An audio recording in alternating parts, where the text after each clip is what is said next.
সুপ্রিয় সুধী, প্রীতি ও শুভেচ্ছা রইল। বিশ্বের সব প্রান্তের মানুষ এখন যে জ্বরে ভুগছে সেটি হচ্ছে ইরান, ইসরায়েল এবং আমেরিকার এই যুদ্ধ। তথাপি মধ্যপ্রাচ্যে যে যুদ্ধ চলছে এটি শুধু ইরাক, ইরান বা ইসরায়েলের মধ্যে সীমাবদ্ধ নয়, এটি ছড়িয়ে পড়েছে সৌদি আরব, বাহরাইন, কুয়েত, কাতার, ওমান, আরব আমিরাত সহ মধ্যপ্রাচ্য যতগুলো রাষ্ট্র আছে প্রায় সবগুলি রাষ্ট্রতে। তারপরে সিরিয়াতে আছে, ইয়েমেনে আছে, তারপরে লেবানন তো প্রতিদিন চলছে। তা এইরকম একটা অবস্থায় এই জায়গায় যুদ্ধটি হলে সারা পৃথিবীতে তার কিভাবে কম্পন অনুভূত হচ্ছে দেখেন। পৃথিবীর প্রায় সকল প্রান্তে জ্বালানি সংকট দেখা দিয়েছে। বিশেষ করে এশিয়ার দেশগুলোর যে জ্বালানি সেটার বেশিরভাগই এই মধ্যপ্রাচ্য থেকে সরবরাহ করা হয়। আর এটি হরমুজ প্রণালী হয়ে, আপনারা জানেন যে ইরান এবং সৌদি আরবের মাঝামাঝি যে প্রণালীটি সেটি হচ্ছে হরমুজ প্রণালী। এই প্রণালীতেই কুয়েত অবস্থিত, এই প্রণালীতেই বাহরাইন, এখানেই দুবাই, এখানেই কাতার এবং এখানেই সৌদি আরবের সবচেয়ে বড় অংশ। আর ইরান তো রইলই। তাহলে দেখেন যে এই হরমুজ প্রণালীটাই মূলত তেলের সরবরাহের ক্ষেত্রে সবচাইতে বড় ভূমিকা রেখে এসেছিল। এখন এই হরমুজ প্রণালী দিয়ে তেল যখন যেতে পারছে না, তখন সারা পৃথিবীতে হাহাকার পড়ে গেছে। বিশেষ করে এশিয়ার উন্নয়নশীল দেশ Bharat, Pakistan, Bangladesh, Indonesia, Malaysia, Japan, China. তবে চায়নার বিকল্প উৎস আছে, ভারতেরও বিকল্প উৎস থেকে রাশিয়া থেকে দীর্ঘদিন থেকে তেল মজুত করে রেখেছে। ভারতে এখনও সেই সমস্যাটি ততটা প্রকটভাবে দেখা দেয়নি, আর রাশিয়ার তেল ভারতে অহরহ আসছে। তাহলে এখন সমস্যাটি মূলত ইন্দোনেশিয়া, জাপান, বাংলাদেশ, পাকিস্তান, আফগানিস্তান এই অঞ্চলে চরম আকার ধারণ করেছে। আর আমেরিকা সেই 7 সাগরের তীরে ওপারে বসে তারা কিন্তু কোনো দুঃখে নাই, কষ্টে নাই, তাদের কিন্তু যুদ্ধের কোনো হাহাকার নেই। কেননা ইরানের এমন কোনো ক্ষেপণাস্ত্র নেই যেটি ইরান থেকে আমেরিকা পর্যন্ত ছুটতে পারে, যার কারণে যুদ্ধ যতই হবে আমেরিকা ইনভলভ থাকবে, কিন্তু আমেরিকার ভূমিতে কোনো যুদ্ধ হবে না। যার কারণে এই যুদ্ধটি মূলত এশিয়ার যুদ্ধ, এই যুদ্ধটি মূলত মধ্যপ্রাচ্যের যুদ্ধ, এই যুদ্ধটি মূলত আরব ভূখণ্ডের লোহিত সাগর এবং পারস্য উপসাগরের যুদ্ধ। এই যুদ্ধটি আমাদের তথা দক্ষিণ পূর্ব এশিয়া সহ এশিয়ার মধ্যপ্রাচ্যের অস্তিত্বের সংগ্রাম। এখন এই সংগ্রামে কারা জিতবে, কারা হারবে সেটা বড় কথা নয়, কিন্তু এই যুদ্ধে কত মানুষ মারা যাচ্ছে, কত মানুষের জীবন যাচ্ছে সেটা কিন্তু সবচেয়ে বড় হয়ে দেখা দিয়েছে। আপনি দেখেন বাংলাদেশে 2 রকমের খবর আপনি দেখবেন। মিডিয়াতে যান, ব্লগে যান, আপনি দেখবেন ইরান অলরেডি আমেরিকাকে হারিয়ে জয়লাভ করে ফেলেছে। যেমনটা 1991 সালে যখন সাদ্দাম হোসেনের সাথে আমেরিকার যুদ্ধ হয়েছিল, এইরকমই বাংলাদেশের পত্রপত্রিকায় নিউজ আসছিল। অন্যদিকে আমাদের দেশের যে জামাতি মৌলবী যারা এবং যারা কট্টরপন্থা অবলম্বনকারী অন্যান্য মৌলবী আছে, তারা কিন্তু সবাই ইরানের বিরুদ্ধে। খেয়াল করে দেখেন, তারা ইরানকে আমেরিকার চাইতেও খারাপ রাষ্ট্র হিসেবে ট্রিট করে। কেন? কারণ তারা শিয়া।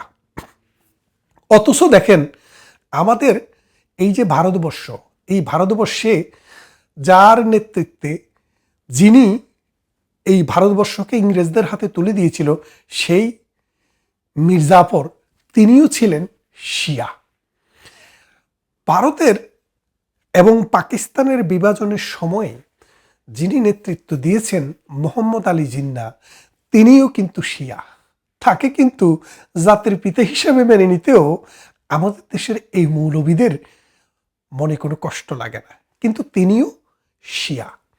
তাহলে এখন ব্যাপারটা বোঝেন, এই শিয়াদেরকে আপনি বলছেন যে শিয়ারা ইসলামকে ধ্বংস করছে, শিয়ারা ইমামদেরকে মানে না, আমাদের সাহাবিদেরকে মানে না, অমুক করে না, তমুক করে না। কিন্তু সত্যিকার অর্থে আপনি দেখেন যে শিয়া এবং সুন্নি ইসলামের জন্ম কিন্তু মানে দুইটা গ্রুপের জন্ম ইসলামের অর্থাৎ আবির্ভাবেরও 200 বছরের পর, 200 থেকে 300 বছর পরে শিয়া এবং সুন্নির এই বিষয়টি আবির্ভূত হয়েছে।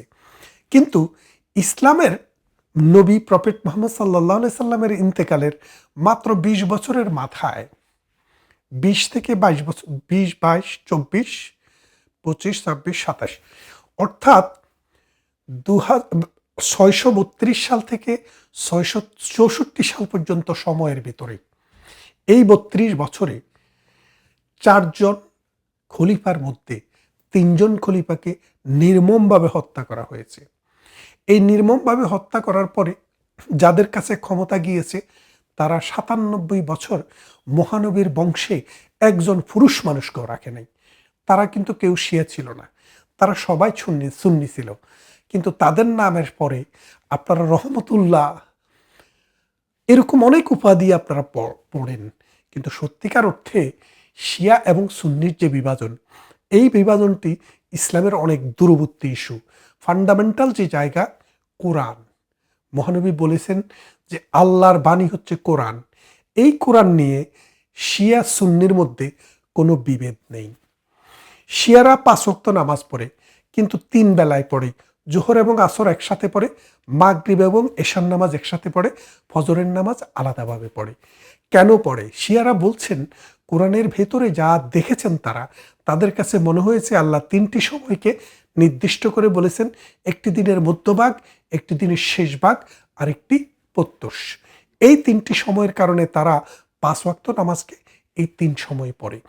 এবং আপনারা যদি দেখেন আজকের যে আধুনিক বিশ্বে ইসলাম ধর্মের যে সংস্কার, অর্থাৎ অন্ধকার থেকে বেরিয়ে আসা, ইসলাম ইটসেলফ ইজ নট অন্ধকার, এটা আলোকিত একটা ধর্ম। কিন্তু এই আলোকিত ধর্মকে যারা অন্ধ করে রেখেছে, যে সামাজিক প্রথা, কুসংস্কার, এটার থেকে বেরিয়ে আসার ক্ষেত্রে এই শিয়া রাষ্ট্রসমূহ, শিয়া মতবাদগুলো পুরা পৃথিবীতে সিগনিফিক্যান্ট কন্ট্রিবিউশন রেখেছে।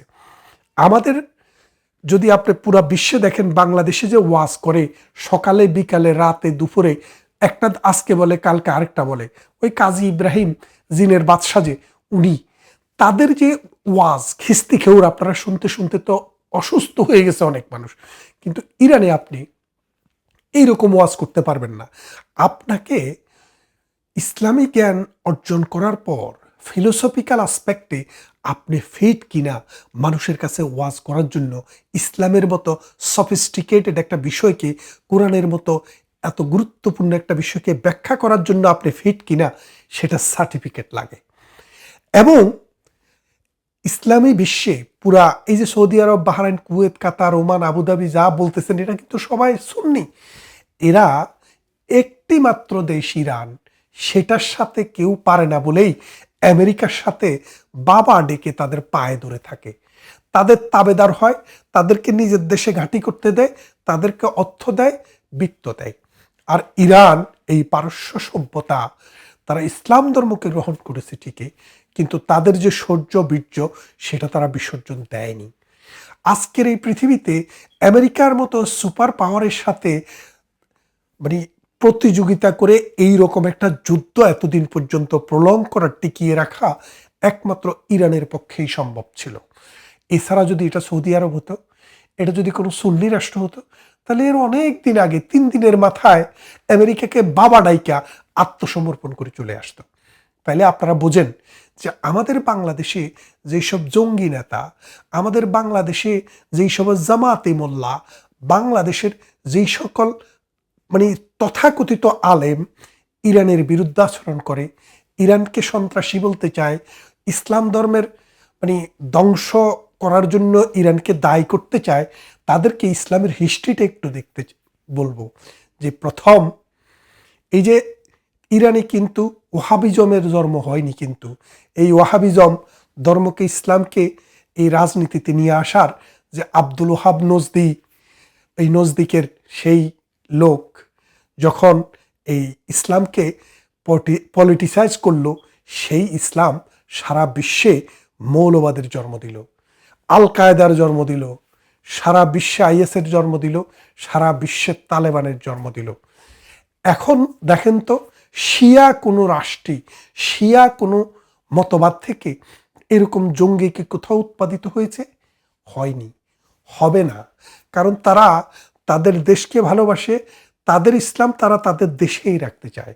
তারা পুরো পৃথিবীতে মৌলবাদ, সন্ত্রাসবাদ, ধর্মের নামে জঙ্গিবাদ চড়াতে চায় না। তাই এই মৌলবাদীরা, তথাকথিত এইসব মোল্লা গোষ্ঠী ইরানের বিরুদ্ধে। আমি ইরানের পক্ষে সে কথা বলছি না, কিন্তু মানবতার পক্ষে তো দাঁড়াতে হবে। ইরান তো এই যুদ্ধ ডেকে আনেনি। ইরানের উপরে অযাচিতভাবে আমেরিকা শক্তি আছে বলে তার অস্ত্র চালিয়েছে। তাই ইরান যদি আজ হেরেও যায়, তবু বলতে হবে মানবতা হেরে গেছে।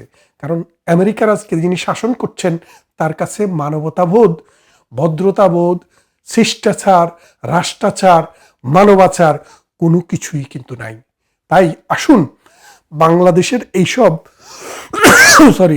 পাতি মোল্লাদের কথা না শুনে, মানুষে মানুষে বিভেদ তৈরি না করে, পৃথিবীর মানুষ যে যে দেশে আছে, যে যে ধর্ম পালন করে, যেভাবে আছে, সত্য এবং ন্যায়ের ভিত্তিতে কোনো রাষ্ট্রের সমালোচনা করুন, ধর্মের ভিত্তিতে নয়, অথবা ধর্মের কোনো উপভাগ বা সেক্টরের ভিত্তিতে নয়, শিয়া বা সুন্নির ভিত্তিতে নয়, ইসমাইলি বা হানাফির ভিত্তিতে নয়, মানুষের ভিত্তিতে, নীতি এবং নৈতিকতার ভিত্তিতে সমালোচনা করুন।